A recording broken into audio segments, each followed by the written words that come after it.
Planning Commission cases. Design review case 2008-144, Krazy Mac 202 Prospect Sound.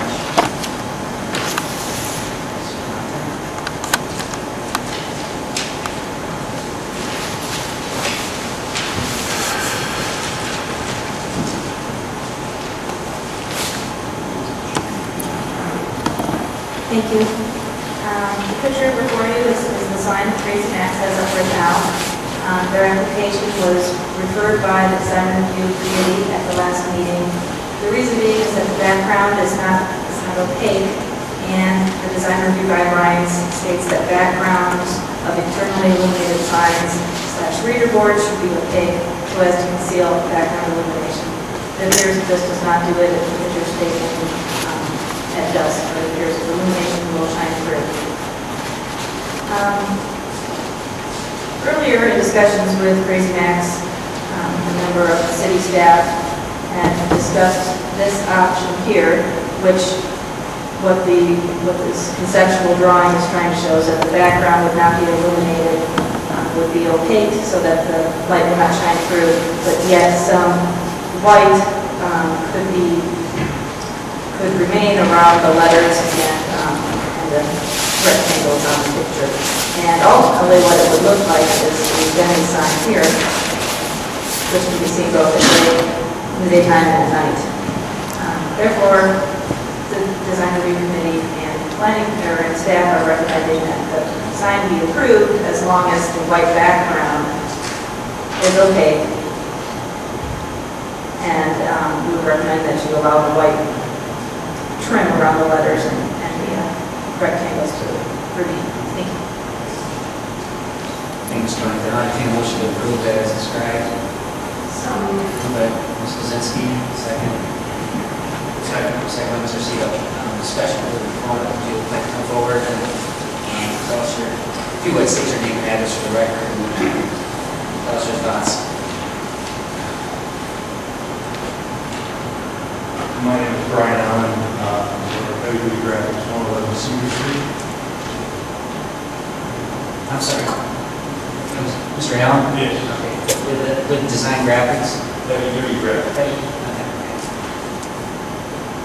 And I'm the owner of Krazy Mac's 202 Broad Street. Thank you. Welcome.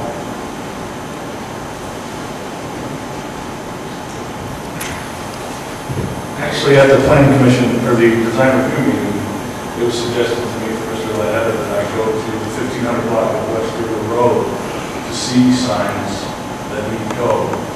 These signs are, this sign here, Midway Crossings, is directly across from Applebee's where he told me to go. Looking at that sign, I mean, you see the Krazy Mac sign at night. You see that sign there? Yeah, What's the difference?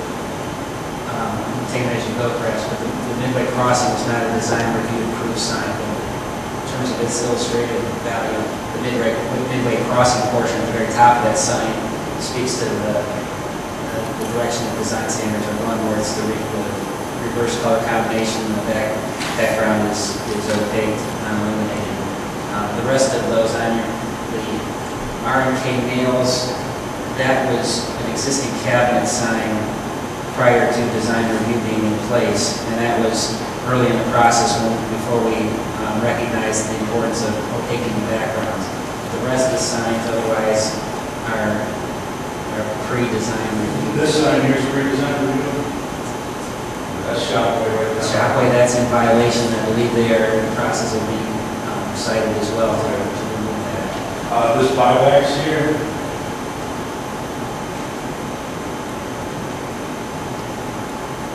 that's in violation too? Those all are. Well, which one? Buybacks, it's a new business that opened in Walmart Plaza there a few months back. Which one is that? Is that the bottom panel? No, it's the third from the bottom. If that's in the last several years, if that's in the last several years, then that would be in violation, and we have to be cited as well. Thank you, Mr. Chairman. At the design review meeting, it was suggested that the proponent go to the West River area to from my personal knowledge, I knew we had some signs there. It was also stated that some of these signs were converted or reinstalled as channel letters as well. I didn't present an actual census of the signs in that area to the proponent. I did specifically mention the record exchange, which has now channel letters, so it has gotten into compliance.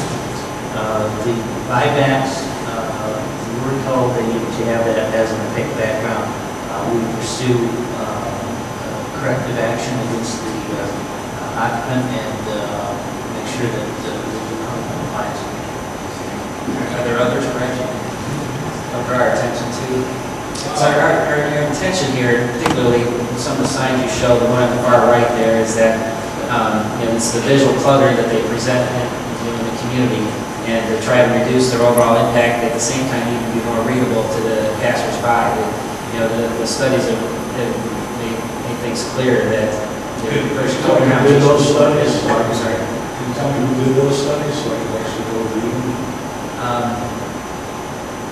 We'll have to cite those. I mean, for my own, I just would like to know that for my own knowledge, so that going forward, I can actually refer to that too. Okay, all right, we'll try to send it.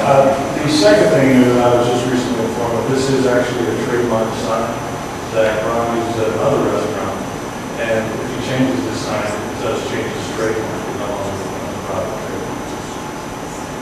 Well, I think that was the point there about opaquing the white background, so they would not interfere with your symbols and your lettering as you've shown, just to not illuminate the portion around the perimeter. And if that's acceptable to Ron, I will do it. I just, that's his decision, not mine. I'm here just to, my position here is just to help him as far as the design goes. It's his decision on what the sign looks like. And I believe that was advanced at the planning committee's meeting, was the suggestion of opaquing the background, and that could have been approved at a prior meeting. Sir? Well, personally, I understand what you're saying, these are your rules, but if you look at both the signs that were just shown earlier, really, which is a better looking sign? Open. Blacking that out, I think it just kind of destroys the whole sign. To me, this is a much better looking sign.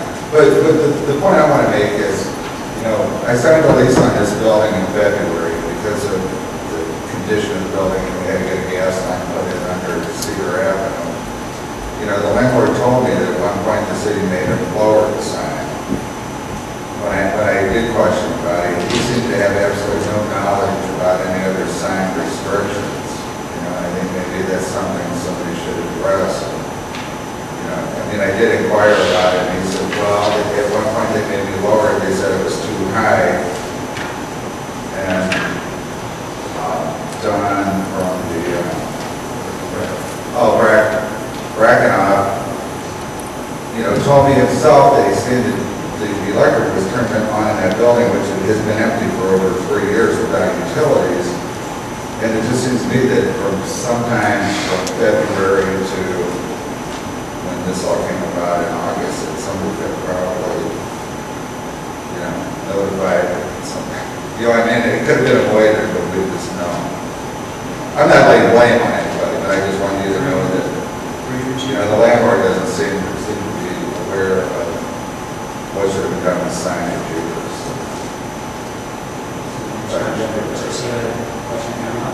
Just a question. After the owner notified you about the city requesting the sign be shortened, from that point on, did you? He just told me that when I signed the lease. I had asked about signage. He said we should be okay on the sign because they've already made it lower. I don't know when it was done. When was the lease signed? February time. And did you ask the city since that time any questions about the sign?